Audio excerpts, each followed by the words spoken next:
First of all, Merry Christmas. Second of all, stop doubting Jake Paul and stop calling his fights rigged. It's getting fucking old. That's right, ladies and gentlemen. Shane Mosley has just completely shit on any proof that Dillon Danis has that Jake Paul's fights are rigged. Dillon Danis said he didn't want to say any names, and then in the very next sentence said the name Shane Mosley. Jake is trained with. Okay, so it is Shane Mosley. I'm not gonna get. He said that Shane Mosley had given him proof that Jake Paul rigs his fights. Well, Dillon, pretty fucking strange that Shane Mosley would go ahead and tweet something like this, right? I have never been involved in any rigged fighting. I love the sport of boxing too much. I should also note that this was tweeted on December 4th, which was literally weeks before Dillon went on Ariel's show. Now, I could rest my case right there. My point is already completely proven. And I'm not talking about all of us, but some of us in the YouTube boxing community are, to put it frankly, fucking retarded. So I'm gonna make you think a little bit. Shane Mosley trained Jake Paul for the Anisong-Gibb fight, right? And if the fight was rigged, Gibb would have been paid to lose. Think about Gibb's character and who Gibb is.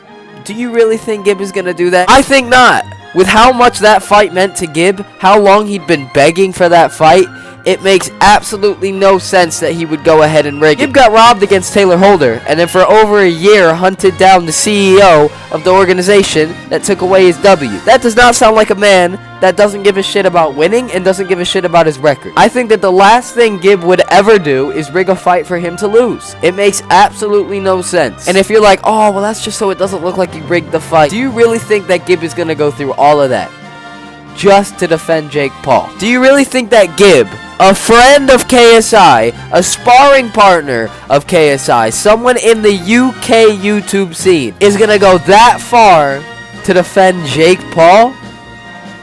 I think not. Hey, by the way, I have my very own pay-per-view link for the KSI fight, and it's coming out January 5th. So make sure to come back to my channel, Instagram, anywhere, any of my socials really, to buy the pay-per-view fight. If you want to, support me, I would really appreciate it. What's the beast to a dinosaur, nigga? Pterodactyl mixed with a T-Rex. T-Rectodactyl.